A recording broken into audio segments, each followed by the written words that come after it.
welcome to my book corner. Today we have a first for the channel, and I'm really excited for this one. We have our first author interview. This is with the amazing C.M Caplan, author of the up-and-coming Diplomacy of the Knife that is out on February the 20th, and the follow-up to The Fall Is All There Is. I had a blast doing this, and I hope you all enjoy. I'm joined today by C.M Caplan, the author of the upcoming novel Diplomacy of the Knife. For those who don't know who you are, do you want to introduce yourself? Yeah, my name is C.M Caplan, or Connor, if you don't want to go by the initials. Yeah. I am autistic. I'm a quadruplet. I wrote The Sword in the Street, The Fall Is All There Is, and then the upcoming second book in this trilogy that started with The Fall Is All There Is, The Diplomacy of the Knife, which is going to be out next week on the 20th. At time of recording, I'm not sure when this is actually going live. It will probably go up tomorrow, so it'll actually be up beforehand. So hell yeah. So happy days. Yeah. So we've spoken a couple of times on social media. Yeah. You were very kind to send me a copy of Diplomacy of the Knife.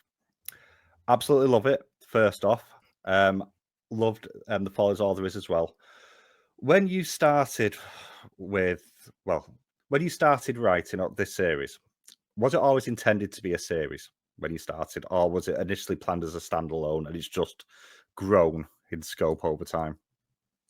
I think it had always started as a series. It started as like a weird sort of image in my head while I was working on a different book that will never see the light of day because it wasn't very good. Right, okay. Fair enough. There's a siren outside. Holy shit! Sorry, that was very distracting. It's all right. We're off to a great start. No, it's all right. They've just stopped digging up outside my house, so I'm quiet. They heard I started podcasting, and someone was like, "Send an ambulance, quick!" Yeah. Oh no! Just in case. Just in case. This has been a horrible emergency. He's on the internet again. No, okay, so it started as this weird image in my head of a dude on a cyborg horse, and there's this weird sort of half alive fog around him. And I sent it to Crystal Matar, and I was like, "Is this anything?" And they were like, "Try it, but definitely go back to that book." And I was like, "Oh, I definitely will go back to the thing I'm working on," knowing I would never actually go back to it. That's fair enough. Yeah, and then from there it ballooned into this started in like June 2021 to about the end of 2021. Over that time, it turned into like a 208,000 word romantasy, which was completely different. And then I had to completely rewrite the whole thing after a couple of beta reads where I was like, "Oh, I have fucked up the actual focus of this book. I'm writing a book about quadruplets, and the quadruplets aren't the focus. Like, what am I doing? Hang on." So I had to completely redo it. And at that point, I was like, "Okay, no, the ending for book 2 was basically the ending I was gonna have in the second book of the original plan." But I was like, "Oh, if I sort of restructure this whole thing, that ending is gonna hit much harder, and then I'm gonna be able to do all these other things that I have planned for book 3." And it's just sort of like I always knew it was going to be a series. I didn't necessarily know what kind of a series it was going to be from the start.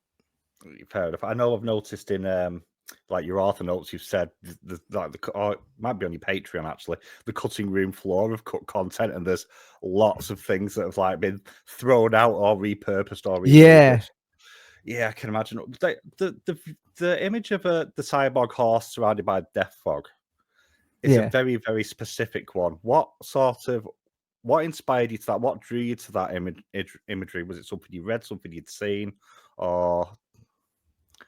I remember at the time the image came to me, I was on my way. I was going to a laundromat carrying like a gigantic suitcase full of laundry. And I think there was probably something subconscious happening of like, I want to be doing anything else right now. I can understand that. Yeah, it was terrible. And I think there was one book I remember reading. I think it was a Roger Zelazny book, a series of short stories that sort of like, you know how back in like the 80s and everything, there'd be authors they'd put out like a bunch of short stories, and then like the pulps would wrap it up and it'd be like, "Oh, it's one book for sure, definitely." That was always the plan. Yeah, exactly. I think they're called like fix-ups or something like that. Yeah. So I think Roger Zelazny did something like that about an elf called like Dilvish the Damned or something. It was not good.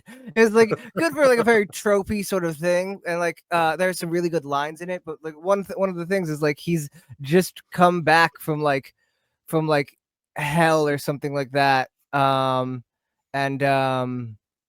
he's coming on this giant robot horse that has a name that I forget. And that's the only time I saw a robot horse. But I remember this was in like 2017 that I read this, and I remember being like, I want to do something like that. But I never really had a good sort of place to put that sort of idea. The Ghost Fog was like that too, actually. The Ghost Fog, actually, I thought of that idea around February of 2020. I was like brainstorming this idea when I was between books and querying what became The Sword in the Street. And I had this idea of like, it would be really cool if you could like breathe in a ghost. And I had this idea of like a professor at some sort of magic school who wore a ghost who has like infected by a ghost that froze to death and is constantly wearing all these layers, even though like the temperature is perfectly fine and everything. And is maybe like just shouting random things that the ghost inside him is saying and everything.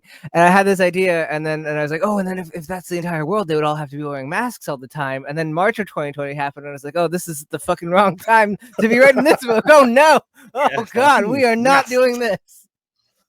It's amazing how the ideas kind of steamroll a little bit, because the world that you've built for these, I can't think of another world that quite matches up in the same way. The way I've tried to describe it to people when I've been talking about them, trying to encourage them to, because would you say classes as grimdark fantasy a little bit?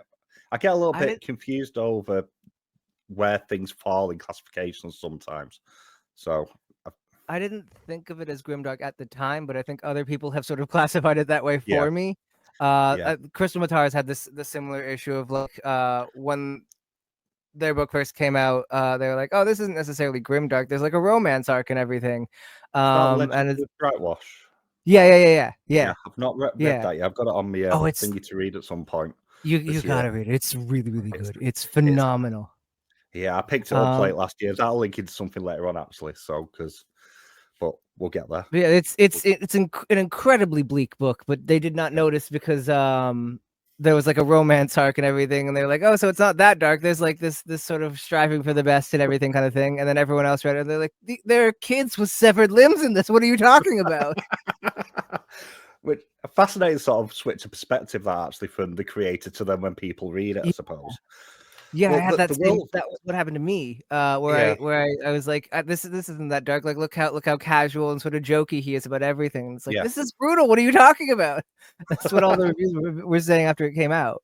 Yeah, because I've tried to explain it to people. The way I've sort of settled on like how I've described the aesthetic of the world is, what if biotech but coal punk? Because it's got that grimy feeling. Yeah. And everything's sort of alive, and it almost feels quite, because normally when you think of like bio enhancements, you go to like the cyberpunk side of stuff, which has a lot of like the dark themes, which actually I would say are actually quite prevalent in your books as well. But this feels a lot grimy and a lot more rustic and a lot more almost like kitchen sink technology, if that makes sense. Yeah. Oh, I like that a lot. I might actually use that. That's all right. And that's how I've been describing it to a couple of people. And I know a friend of mine read book one. After I'd read it, then I was talking about books with him. I just bought them another copy and just sent it. It's like, here you go, read it. Oh, wow. And they really enjoyed it as well. So they're looking forward to picking up this one.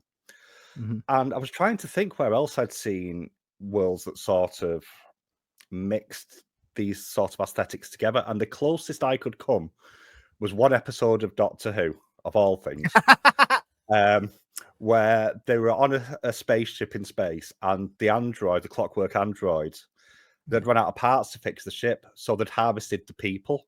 So you had cameras made out of eyeballs on stuff, and it wasn't obvious. Which Doctor was this? It was a David Tennant one. I cannot remember the name. This sounds familiar. It had Marie Antoinette in it. I think that was the name of the ship. Oh yes, I know this episode. Yeah. I like that a lot. It gave me some little vibes of that as well, and just this whole almost organic, breathing nature. And like one of the things, again, I've spoken about when I was talking to friends about this book, like the ship, the smuggler ship quite early on, and the idea of having to feed a ship beta blockers to keep it running is just, it's unhinged in the best way possible. I Yeah. absolutely love it. Well, how, because this is a world that's been through two different cataclysms, if I remember correctly. Yeah, that's So, correct. Yeah. a magical one and a technological one. Is Yeah. that right? Or yeah. Yeah, that's right. Yeah. Which way round did it happen? Because I can't remember off the top of my head. Oh, my memory's also hazy on this. I wrote it down so long ago. I think it was magic first, technology second. Right. Okay. That probably makes sense. Just out of vague curiosity, and how, because everything feels quite scientifically bound in the world to the actual Yeah. technology and everything, but the elements like the ghost fog feel more supernatural in nature. Yeah. How much, without spoiling anything, going into future books, how Yeah. much are you looking at potentially diving into the more mystical side of the world in future books? Oh, Oh, we're it's not sure tempting yet. at times. It's Is it? tempting at times because I want. There are times where I've worked on a couple stuff that probably won't see the light of day unless I can find like a good enough idea to make it cohesive. I've done like sort of exploratory pieces with Avram a bit and a bit with Peter's mom into like the lab coat side of things. Hmm. Sort of playing around with like I don't know much about how magic works, and I'm sort of like leaving that vague in a very purposeful way. And I've toyed around with potentially getting into that on some level potentially, but I don't know yet, because also like part of the way that I like to world build is I subscribe to a very sort of M. John Harrison school of world building, where it's just sort of like I'm gonna drop like the craziest sort of piece of information you've ever heard of, but I'm not. What does it mean? That's a good question. Why don't you figure it out? Kind of a thing. It's far enough in the past that nobody really knows. That actually links into something I was going to ask a bit later on, but I'll ask it now. Yeah. At the moment, the books are being told from Peter's point of view, by and Yeah. large. And you've just mentioned you'd already potentially looked at doing it from Peter's mum's point of view, just little pieces. If there was one character that you've covered already in this book that you could write a separate book from their point of view, either set before or maybe after this, who would it be and why? Oh, Fabian. I don't even have to hesitate. It's immediately Fabian is the one. If I had to write any follow-up with any other character's point of view, he is the one that comes the most naturally. His dialogue is easily like he has my favorite pieces of dialogue. He's like the most standoffish. He's the most self-destructive. He would probably be the easiest one to write something for. I don't know how an actual story. I've never actually tried it before. I don't know how one of those would actually shake up. There might be a character who's a bit harder to write, which might have a more rewarding sort of story. I don't know how that sort of stuff would stack up. But in terms of like which one I would gravitate towards the first, it's easily like far and away Fabian. Yeah, I know a couple of the highlights that I've kind of shared as I've been reading through have generally been the interactions between Peter and Fabian. Yeah. Like it's like that. It's like wow. That reaction, I can't say it on the internet because YouTube won't like it. Doesn't like Yeah. certain words. But Yeah. yeah, the chemistry there is off the charts. Yeah. With a character like Peter, who is very intense, because I know that they're also a quadruplet and autistic as well. How Mhm. much, first off, of yourself is poured into that character? And then I presume exaggerated to the nth degree because Yeah. Yeah, more right, more than I would probably like to admit, but probably not yeah, as much as most people would assume, I okay, think. Um He's probably more like I was in like my early 20s. Just like in terms of like recklessness and just like having no filter, like that sort of stuff. A lot of the sort of signposts of my identity are there, but it's been altered to make it a lot more extreme, a lot more outgoing. A lot a lot less anxious in some ways and a lot more anxious in other ways. So there's like a lot of sort of starting points, but there are points where like people might go like, I think that's probably from personal experience, and it's never something I've been through in my life and things like that. Fair So enough. it's like a weird, With it, confused jumble. fair enough. With him being such a immediate character, he's very, what's the word? Intense. I'll use the word intense. That's probably Yeah, the best way to yeah. describe it. And there's very little foresight with the character, so it really Mm-hmm. is like a force of nature. How do you manage to balance the interactions between him and like the rest of his family, who, in many ways, whilst they are in many ways horrific people, first of all, there's Mm-hmm. not many good people in this world so far, Yeah, or at least not traditionally good. But yeah. how do you balance his personality in terms of interacting with them so he doesn't kind of overpower them on the page, so to speak? Because he is very, especially in the first book, it feels a Yeah. little bit easier in the second. I wonder if that's just because we're booking at this point and you kind of can foresee some stuff.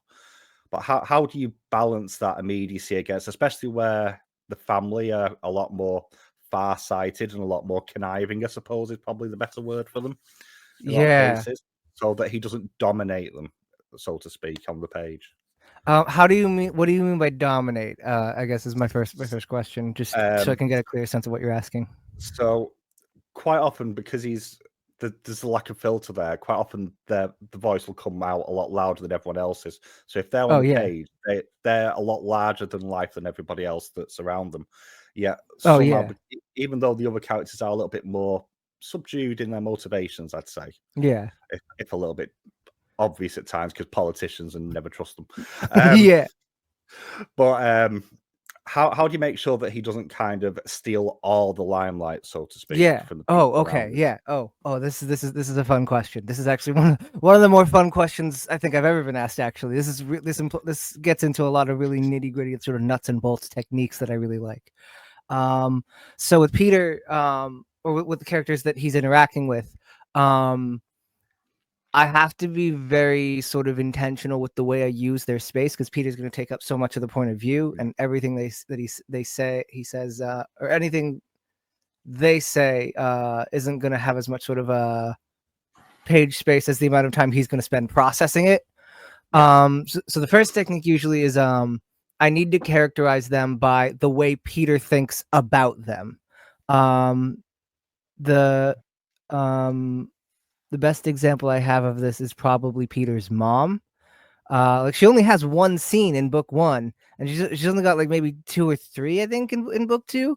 But Peter spends so much time thinking about her mom. She gets the first line in book one. I was 6 years old the first time Mom threatened to sew my mouth shut. So like all of these memories sort of build an identity and an association with the reader that might not even be accurate to the actual lived experiences of these characters, because Peter's not particularly reliable as a yeah. narrator and everything. Yeah, that's Um, something I talk about quite often is I like an yeah. unreliable narrator, and Peter is kind of the epitome of that in a lot of ways. Yeah. And then the other thing is when he's actually interacting them with dialogue, I need to be very careful about like what would this character say in this thing, and I know in my head what this character means when they say this and what they're planning to do and ways they might be trying to manipulate Peter, but I know Peter doesn't know that, and I need to characterize them by like that line, I know what they mean by that. Peter doesn't know, so Peter needs to make all these guesses, and the guesses he's making is going to both characterize who they are and who the kind of person he thinks they might be. And so a lot of that is like by characterizing Peter, I'm trying to achieve a sort of synthesis of like both characterizing Peter and characterizing the person he's in the scene with by like how he's reacting to them, depending on the circumstances. And because of the fact that he is an unreliable narrator, how useful is that as a tool to hide certain plot twists coming up because of the misunderstanding and so on of Oh, various situations?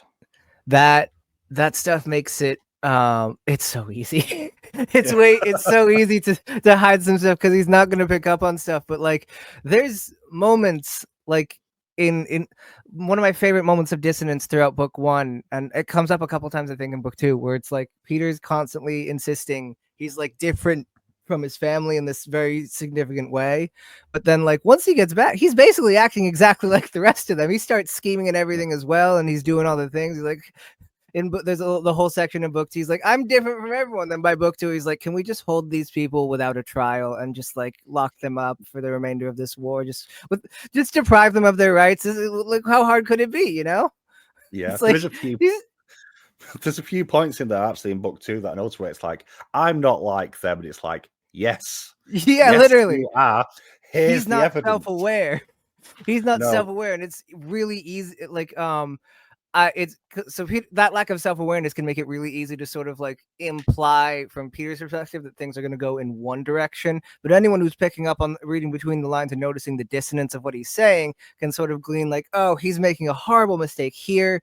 He's misjudged this person here. Things are going to go bad in that way. And it's like, it's in some ways it can be a bit difficult because like in the planning stages, because that kind of personality is really easy to do in a way that feels cheap, where it's like it'd be very easy to write something where it's like he thinks that this one thing is going to happen, then this other thing happens, and it's like, oh, well, I've misjudged, and then it's just like, well, okay, that's like you built it all this way and then it's going to go that way, and that it just feels like you're subverting something just to subvert it. But it's a lot harder just to build. You have to build both Peter's perspective on things and the actual things that are happening concurrently in a way that when I pull the rug out, it actually makes sense. I like that. I like that a lot. Yeah. As Brody touched on, he's an autistic character. We're beginning to see more and more autistic characters in fiction, which is great to see because representation is good, despite what people say. How important because what I would say Peter doesn't have what I would call the typical hero's journey that you see in a lot of fantasy and sci-fi. They're not really this noble character. How important do you think it is to have, first of all, the good representation, and also for it to be not a focused pigeonhole representation of when this character is, say, the lead character, they still have a more. I'm explaining this really badly. Hang on. We're trying to figure out how I'm trying to word it. They don't just fit into the normal niche of main character in genre, if that makes sense. Yeah. So yeah, that makes sense. As an example, I think Andrew Joseph White does a good job with this with Benji in Hell Followed With Us, where you have this character who is clearly the good character, but they don't fit the norms for the lead character as the hero character in the thing. How important do you think it is that we see the representation not just in the traditional roles of the storytelling, but how it can expand that storytelling as well with the different points of view that we don't necessarily see in wider fiction? If that makes sense. Yeah, no, I think that's like really important in that I think that a lot of times the popular conception of what that sort of normal sort of narrative is has been historically dictated by people who have like the most sort of resources and connections to be able to tell those stories. And I like the idea that things are opening up into and branching out into like wider sort of like perspectives, both culturally and just sort of like experientially. And I think that's why you're seeing a lot more variance in the kinds of stories you're getting, especially in indie, because the barrier to get through. There's not no barriers. There's still a lot. You have to be able to fund it. You have to be able to market it. You have to be able to spend the time to write it and everything. But it's a lower barrier than the amount of time it would take to get an agent, which it's a lot easier to get an agent if you know people, if you have more money and things like that, or a certain perspective or a certain kind of story. But it's like there are fewer bars to get in with indie, and I think that's why indie can often be a lot more diverse. One thing I really wanted to focus on in terms of representation when writing Peter especially was like I wanted to start it with let's see, how do I tackle this? This is a bit of a big subject. A lot of stories about sort of that sort of familial toxicity and abuse usually sort of ends with like the heel turn, the sort of redemption arc. They're getting away from their family, and that's where it ends. And that has always felt a little disappointing to me because like sometimes in my experience, usually if you get away from that toxicity, you're carrying a lot of it with you. You still got, that's part of why, like, when Peter runs away, he mentions, I think I bring this up in book 2. He mentions he has the injections with him, the stuff that his mom put him on. So he's getting out, but he's still got the poison inside of him and everything, and he's carrying that away. And Peter's main dissonance throughout this whole series is thinking, because he got out away from the actual physical space where he was hurt, that makes him substantially different on like an ethical and personality level, that makes him different from his family.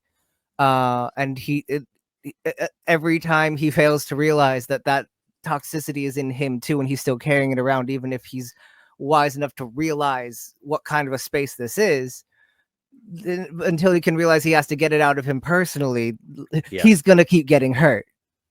Yeah, that makes complete sense. The idea that he ran away and escaped, but never really did, which was very obvious, especially the first book. And it's like, I need this thing now so I can cope with all the rubbish that's about to happen. And it's like, don't quite grasp, because the healing process is very rarely get away from it. You've then got to then heal afterwards, and he's not hit that point as yet anyway. Which exactly. I love that. How as an indie author, how important is the extra freedom that you kind of get with your ideas and your freedom just to write them? Because I've noticed this, because I've read quite a lot of indies in the last year, and when you compare them to, say, your more traditionally published, they tend to feel, in a good way, a little bit rough around the edges. Not in terms of the way they're written or anything like that, but they seem to chafe against the social norms a lot more, as you would expect, than you're traditionally published. And I guess my question is, how important is it that there's an outlet to sort of push these more, because we're dominated by 6 publishing houses, have been for 200 years at this point. There's when you look at the books that get released, and I know your Paper Quest spoke about this, you can clearly see in a lot of books there's a set sort of 3-act structure that's followed, and you can kind of predict where it's going to go. How much extra freedom do you just get from being able to not be confined by the big publishers and the idea of what they think is a marketable story, so to speak?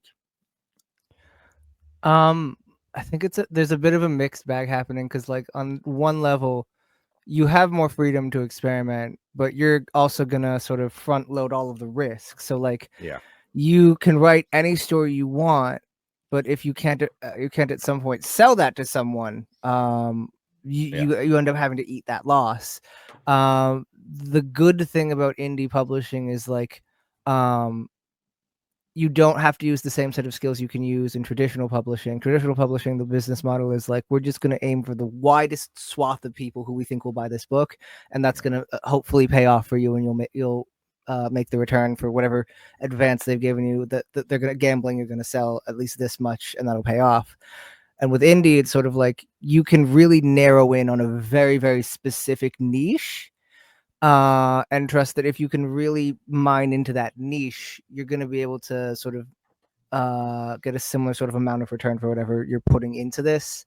It's one of those, you should be, most people are going to sort of write, in indie are going to try and write the book that sort of speaks to them, but then it can get trickier when you have to eventually, when you finish the book, if you want to do this professionally, it's like that you have to put the sort of business hat on of like, how am I going to pitch this to someone?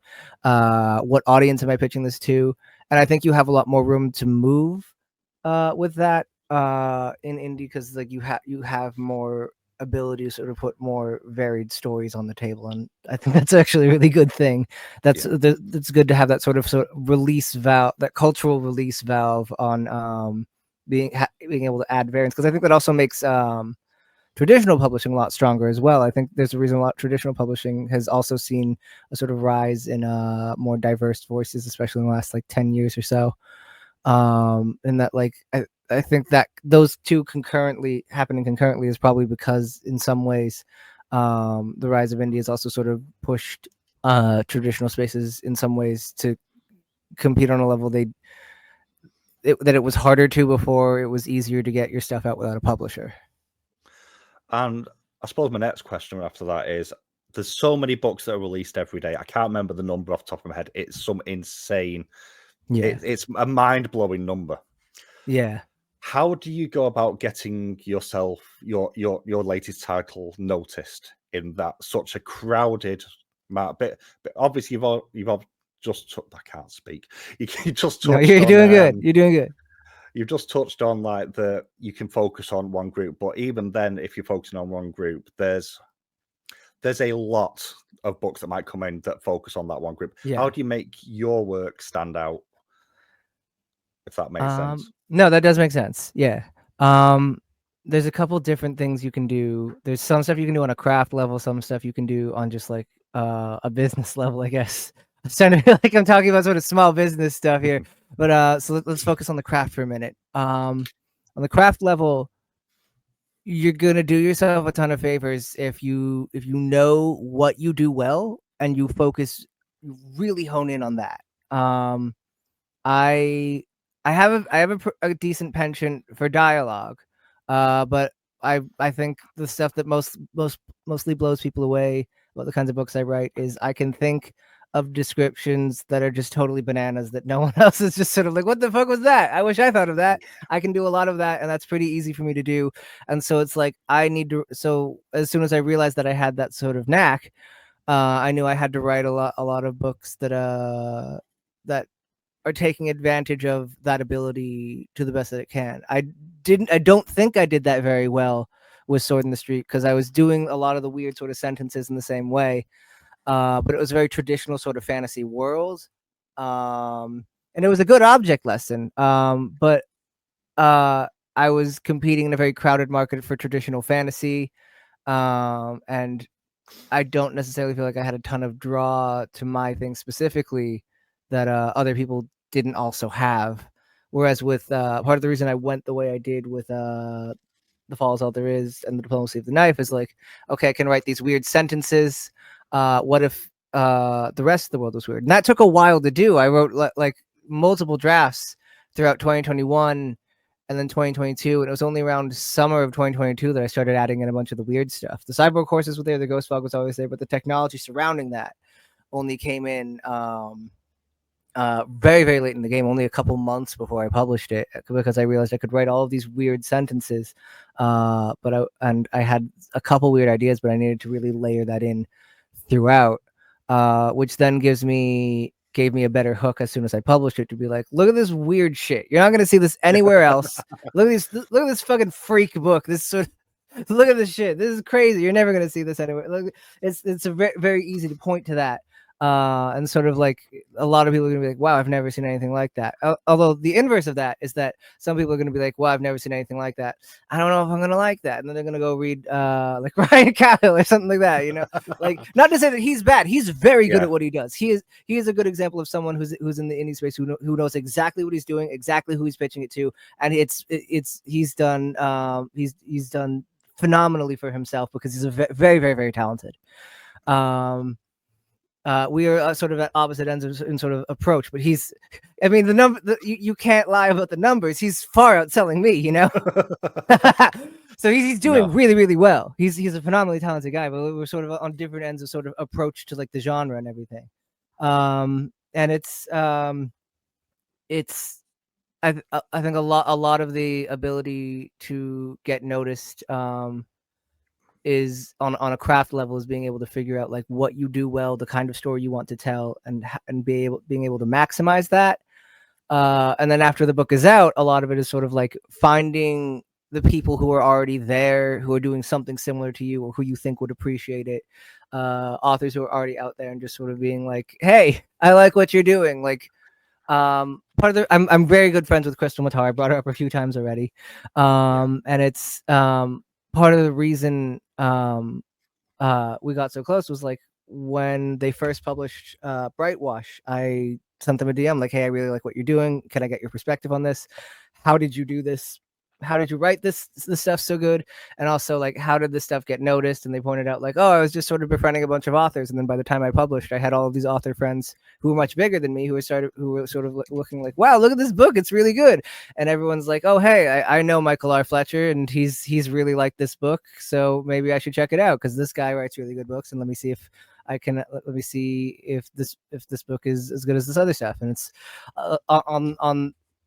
on the publishing side of things, that's usually, at least in my experience, one of the most sort of effective things to get yourself out there, is to find other people in the industry who are already there, who will like what you're doing and are willing to shout about you. Yeah, I will say a lot of the books that I've found have been through social media, through authors talking about other authors. I know you mentioned Crystal, Adam as well, Adam Holcomb. Yeah. Gam Gam is another one who I think I found Yeah. through you, actually, I suspect.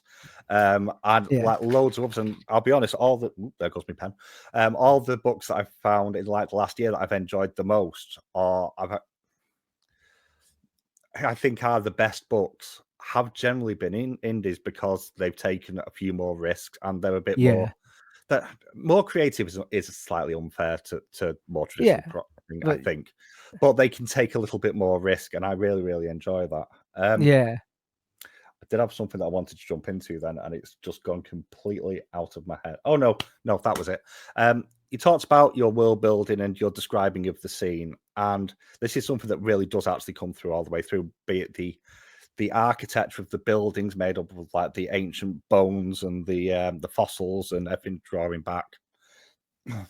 How do you balance the really visceral scenes in the book? Because there's an example when I was reading it yesterday, because I was reading it on a reading sprint yesterday. Mhm. And I get to the last act of the book, and without spoiling too much, Peter's in a bit of a predicament. And there's just a scene, which doesn't say much really for the book, because that's the book. Yeah, But the whole book is he's in a bit of a predicament. yeah, but he's in a scene, and it's a really minor thing, but it was to do with the fingertips quite late Yeah. on. Oh yeah. And Mhm. people saw me on stream, I had to put the book down because it's like, don't like that, don't like that. Oh, that's Oh man, how I'm so sorry. no, it's because it's doing what it's meant to do, right? It's Mhm. getting that Yeah. reaction. How do you then balance that out throughout the rest of the book? Because if the entire book was like that, it would be difficult if just have a balancing element in there. So Yeah. how do you go to balance those moments that are really, really dark and Visceral. dark? Yeah. Well, yeah. How do you Um. balance it overall? Tonally, I should say. Yeah. Yeah. Um. It's tricky because there are times where I'm like going really into something and I'm like, no, this is too much. I can't. I have to pull back from this. I think I did it. Book one. I think part of the reason it reads more intense as this one is because I'm doing that in more places. Some places, you could argue there are places I went that far where I didn't necessarily need to. Makes for a more intense read, and that's what I wanted at the time with book one, so I'm not going to complain about it and everything. Yeah. But I tried to be more intentional about it with book two because we're zipping along much faster this time. And there's the whole sequence at the end of the first part. It's this fucking 100-page sort of sequence. There's big stuff happening everywhere, and there are multiple points there where I could have been a lot more visceral and how a lot of that action goes down.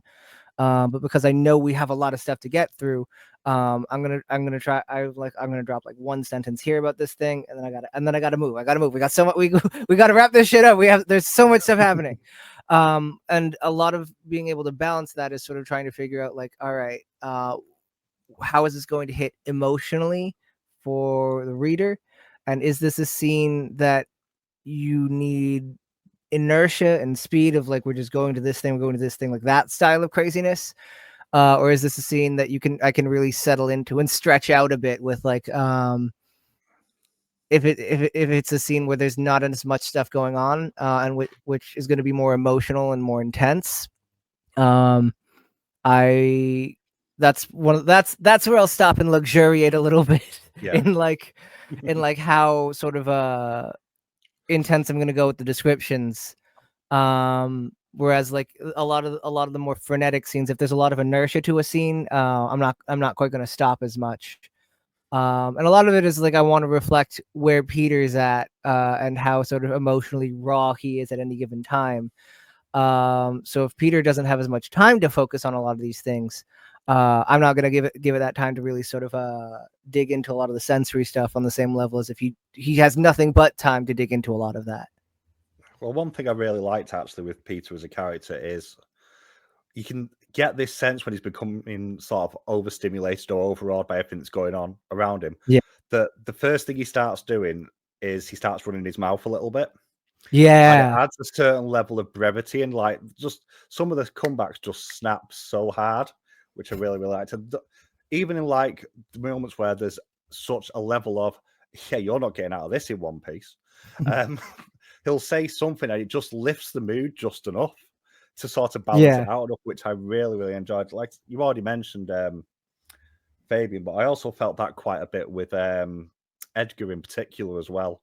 Like the interaction between those two when they're together, and there's not really that much over the two books, but it felt like dynamite when they were together, and I really, really enjoyed it. And also Mercedes as well, which character I absolutely loved from the first one. I liked him in this one as well. Not to say I didn't. Yeah, no, I know what you mean. I just realized something I was going to say. That it's like, no, don't say that. Can't say that. No, you're doing good. Let's not spoil things. But in this world in general, then, so you've got almost, I've seen it described as a Game of Thrones-esque political turmoil, and then you've got obviously the family turmoil as well as, you know, 4 siblings that don't get along, to put it mildly, and then you've got all the various other ways. How easy would how in terms of looking at the impact this is having on the world in general, we've obviously focused largely right now on Mercy House itself and Beyond. Is it pronounced? I can't remember the pronunciation off the top of my head. Is Mercy House? You got it.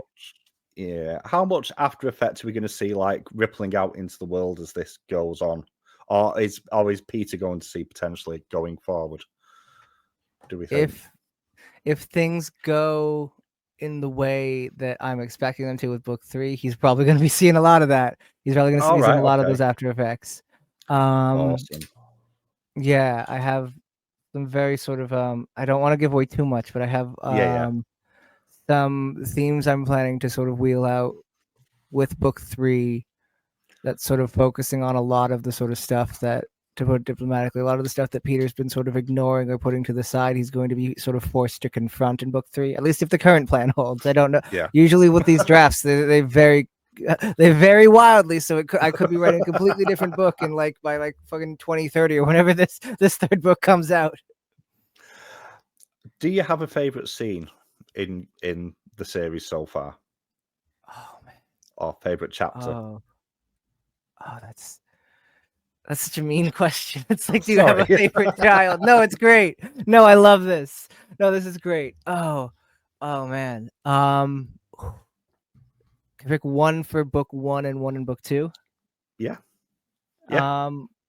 Book 1, I think, is the bar fight. That's my favorite one in book 1. Because that was one of those things where it's like, originally it was always in the book. But then when I went to overhaul everything, I was like, oh, I should really turn this up to 11. I need to make it hornier. I need to make it more violent. I need to make it more extreme and everything. It just like, it was one of those perfect moments when drafting something where just everything gelled immediately, and I knew exactly how it needed to be, and everything sort of immediately slotted into place, and it was just this very electric scene to write, and then it really paid off on the page.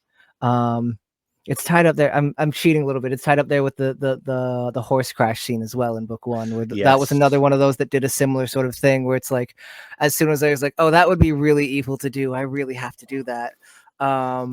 Yeah, I was like, oh, and then I have to think of, as soon as I knew it had to happen, I was like, oh, and then that happens the thing with, and then his arm, oh, and then he needs to do the thing where he needs to get it out, but then his arm is stuck, and then and then they're gonna have this like incredible dialogue and everything, and then then that would make it electric because then he would do this thing, and it's just sort of like immediately you can see all the dominoes falling, and you're like, oh, this is gonna be great. I think the version of book 2 where that happened is the whole, it's not necessarily one scene, but it's the whole sequence that ends part 1. That whole sequence with Peter going to the basement, realizes something's happening, and then the whole action scene that ends part 1, and then the other big thing for that where that happened was the scene, the ship fight in about halfway through. Yes.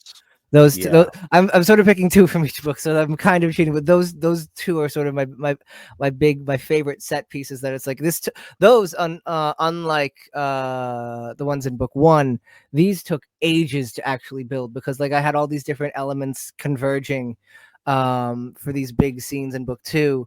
And it's like there's like 5 subplot lines with all of these characters who are going after these other characters and trying to sort of get to this character first, and where is this character, and it took like ages to figure out how to balance it, where it's like, okay, I'm going to spend this much time in like at like the entrance of the mastodon, I'm going to spend this much time in this like hallway sword fight, and then this character shows up. And like it wasn't until like the very end that I started drafting that I had like the sort of final sequence nailed down. I'm like, oh, you know, the little Pirates of the Caribbean 2 thing here. Wow, that would be fun. That bit didn't come until like the very end of drafting everything, where it's like, oh, I know the exact sort of little cherry on top I can do here. This is gonna be great. Yeah, the ship fight scene is probably my favorite, like in the book so far, and especially when you then have the interaction. Well, no, it's actually beforehand, I think. Hang on. No, I'm working backwards. I'm getting my timeline slightly mixed up of when there's a scene with Fabian and Peter, which is pretty close during it one was of the fight right scenes. right before. Right. Yeah, and it's like from that point onwards, it's like I don't want to put this book down now. Like it's amazing. Speaking of amazing, though, your first line, which you've already mentioned in the video already from book 1. I was 6 years old when my mother threatened to first sew my mouth shut. That's paraphrased, I think. Yeah, that is an amazing line at setting first off the tone of the book in a lot of ways. How hard is it to follow up the first line from that book with the first line of the second one? Because that is, I would argue, is an iconic starting to a book for me personally. I don't think I've not read many better first sort of paragraphs than that first one to get me really into a book and get me invested. So how hard was it to follow that up? It was I went through like a million different first lines. I didn't figure out the first line for book 2 until I think like towards the like honestly probably like late 2024, like probably like around the summer of last year was around the time where it's like, oh, okay, this will work. This is pretty good. This is I don't think it's even as good as the first line in book 1, but it's like that's the first thing that I could think to. I was like, oh, this is gonna be great, because I'll give away the ending, but by the time you get to the end, you'll have forgotten that was the first line, and then anytime you go to look at the start, it's gonna be a little sucker punch. Well, that's something I liked, as without spoiling, as we're going around and got into the end, it's like, hang on a minute, there's deja vu moment here. But also then there was the callbacks to the first line as well in book 1, which were very, very obvious. It's like, yep, and it's quite something I've seen a few authors talk about, which is for the character to end up back where they started in a sort of weird sort of way is like the completion of that arc. It's like, damn it, that works really well. And now I've got to wait. How different was it writing the second book to the first one? Because I know it was a bit, from what I've seen, it was a bit of a labor of love the second one, in a way that I get the impression the first one might not have been to the same extent. The first book was hard in a different way that the second book was hard. The first book was hard because I wrote like so much, and then I had to cut like all of it because it was a completely wrong genre, and that was hard. But everything that came after I cut it and I figured out what the book actually needed to be was completely electric and just dazzling, and I had a great time rebuilding it. With this, it's not that I had like a bad time. It's at the end of the day, like I wouldn't be doing this if I didn't have fun with it. But it was a much more laborious process because I didn't have the same sort of like complete overhaul ability of everything. And I I gave myself a sort of open-ended thing of like, oh, he's going to be in charge of the guard at the end of book 1. So I knew I had to pay that off in book 2. And then I went to write book 2 and I was like, I have no possible way of paying that off. I had nothing planned. Why did I do that? I should have left it more open-ended. Why? God damn it. I have nothing for this. There's nothing. And so like the first few drafts were just sort of like, how do I just sort of like leapfrog this thing I set up as if it doesn't matter? And then it took like 6 months to be like, well, that's cheap. I can't do that. And then like I would end up writing like the wrong thing and be like, oh, I'll deal with this plot hole when I'm done with this draft. When I get to the end of the draft, and it's like, no, wait, that wasn't a plot hole. That actually would be disastrous if that happened. So it should happen. That needs to happen. Hang on. Yeah. I need to just completely throw the chessboard here. Why did I ignore that? And then I have to go back and rewrite it. And it was so much more sort of laborious and so much harder because I couldn't, like, when you write book 1, if anything doesn't work, you can just scrap it and throw it out and no one will ever know. But now everything is nailed down. And if I want to scrap something, I have to now make the stuff that is there sort of make sense and gel with everything that I've set up in book 1.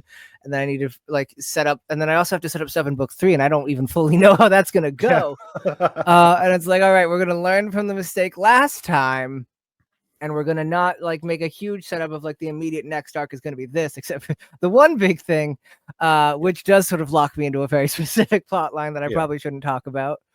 Fair enough. But yeah, it was much harder. But in some ways it was a bit more rewarding because it was just sort of like, there were times where I was just like, I'm never gonna finish this book. I'm never gonna get it good. And the fact that I have now done it is sort of an incredible triumph. Not to brag or anything, but no, it really is. It's amazing. I know. How is it a trilogy, or is it going to be more than 3 books? Or are we not sure yet? I think it's going to be 3 books, unless book 3 ends up being like way longer than I expect. Which isn't totally impossible, but so far I think it's probably going to be 3 books. I really need to rename the series to like the Four of Merices trilogy or something to really narrow that down, because a lot of people have been asking if it's 3 or 4. Yeah, I don't know. My head had automatically, because it's called the Mercies. My brain has automatically said it's going to be 4 books. As I was reading through it, you're not the first person. Yeah. Yeah. A lot of people have sort of asked me that, so I really need to like revise that title so it's clearer. I was not thinking that through. So on a normal day when you're no, if there is such a thing as a normal day anymore, well, when you're approaching your writing, what does the normal day when you're doing your writing look like? Oh man, it's maybe normal's the wrong word. The closest to typical might be a better choice. Yeah, no, I get what you mean.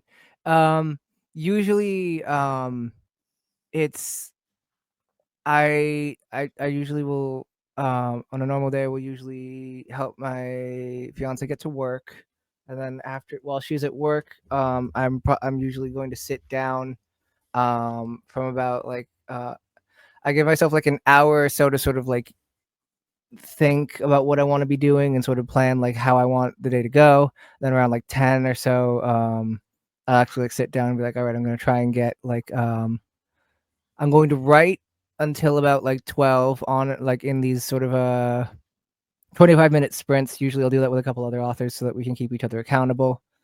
And then I'll go have lunch, and then I'll either try and tinker more with what I've got, or take care of whatever errands I have to do, anything like that. But usually I have a solid sort of 2 hours that I'll devote every day.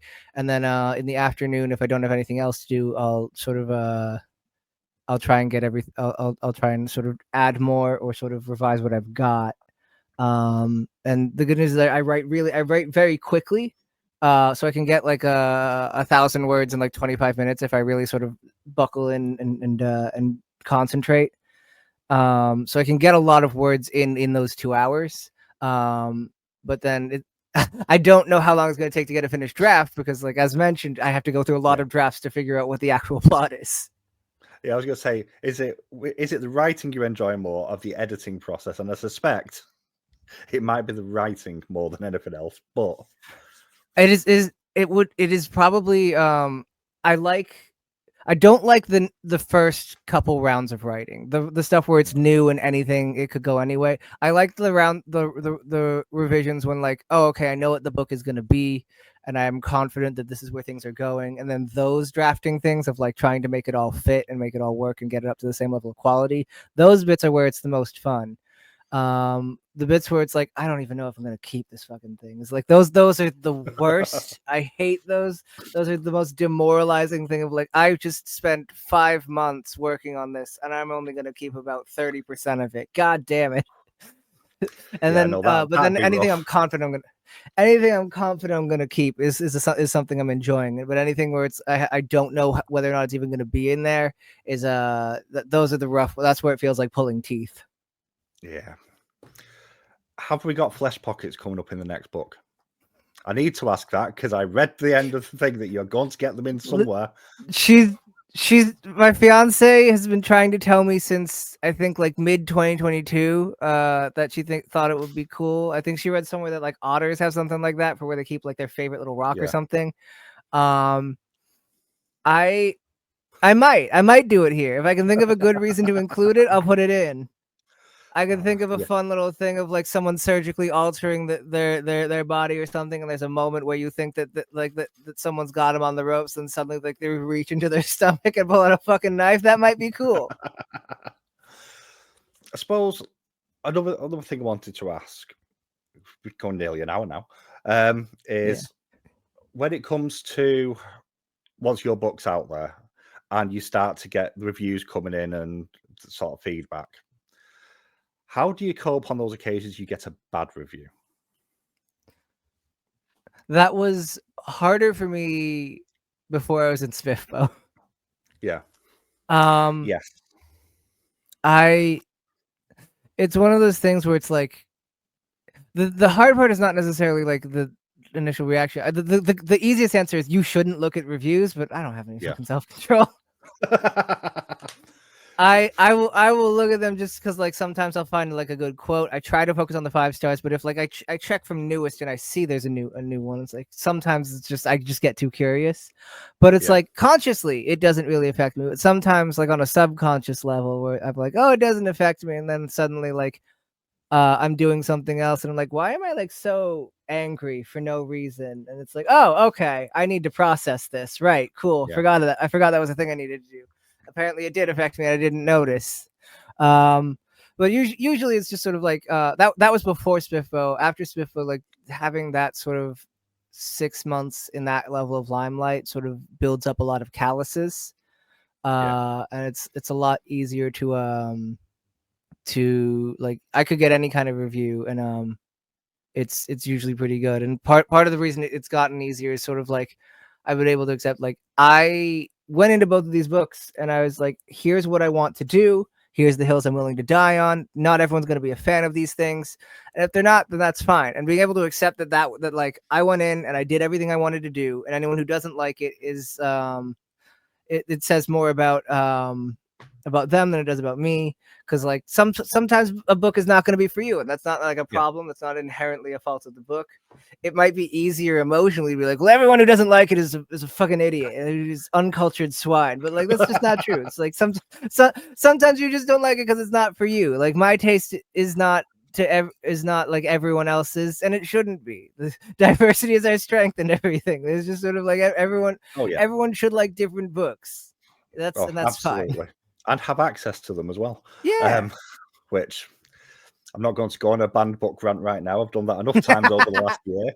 But so you spoke about books. What do you read then?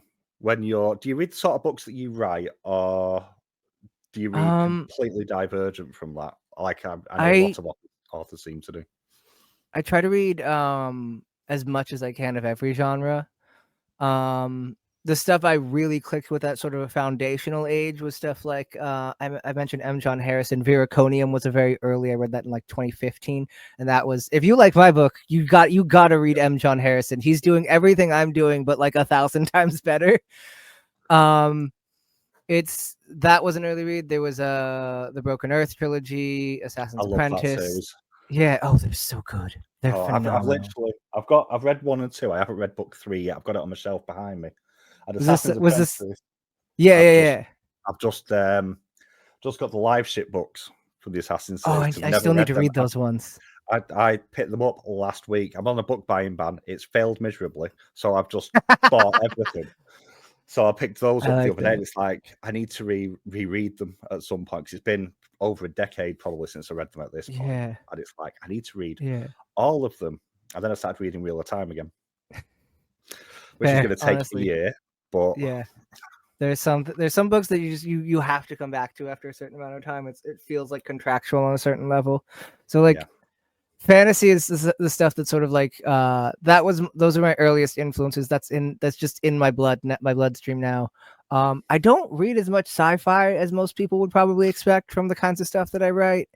I read a lot of nonfiction. I'm trying to read a lot more romance. Quenby Olson has been giving me recommendations, and I'm consistently shocked with how romance writers are able to take like the simplest premise, and it's just like the tension is electric. There's like she recommended me a book that I'm currently reading that has a scene where like there's a man in a cafe with a woman, and he's threatening to ruin her reputation by like undoing the buttons on her glove and like taking her glove off in the middle of a cafe. And oh it's wow, just sort of like it's such a simple premise, but it's just like you're on the edge of your seat, and it's also kind of horny, and it's just like, whoa, hang on, I just want to read this forever and never do anything else. This is insane. How did you do this with such a simple premise? And so I think there's a lot of stuff you can learn from reading a bunch of different kinds of books. There's a lot of skills you can build up. I'm currently I'm reading a lot of nonfiction lately, and a lot of Jewish books because I'm in the middle of a conversion, and part of a conversion is like you have to read a lot of books like about just sort of that culture and everything and its history and everything. So that's been most of the stuff that I've been reading lately, and then I'm trying to sneak in at least like one sort of fantasy or science fiction book a month, while doing all that stuff. oh awesome. So it's been an hour, so I think we'll wrap up about now. But All right. in a super quick blurb from you, why should people pick up this series? What could they expect without spoiling anything? Oh, I was going to mention the heart attack. All that. I mean, that Yeah, I works was too. gonna say, where else can you read a book in which they have to get off a ship because a man has fallen into the gigantic heart that powers their ship, and it's about to have a heart attack, so the whole thing is gonna explode. Yeah, a ship that needs beta blockers to run. Yeah, Just exactly. It's been horribly damaged, and it needs to take its vitamins. so there we go. If you want something that's completely nutty in the best way and a little bit dark, Yeah. you'll love this. But All this right. has been an absolute blast. Yeah, I had a Thank great you time. so much for joining me. Your book is out on book 2, I should say. The others are Yeah. available out. Are they available from? Because I know a couple of people They're have available shouted on at me for reading Amazon. this. Book one, The Falls Altar is available on audio, and then book 2 is coming out February 20th. Yes. So there you go. That's where you can get them from. Thank you so much for joining me. This has been an absolute blast. Yeah, thank you for having me. I had a great time. Cheers.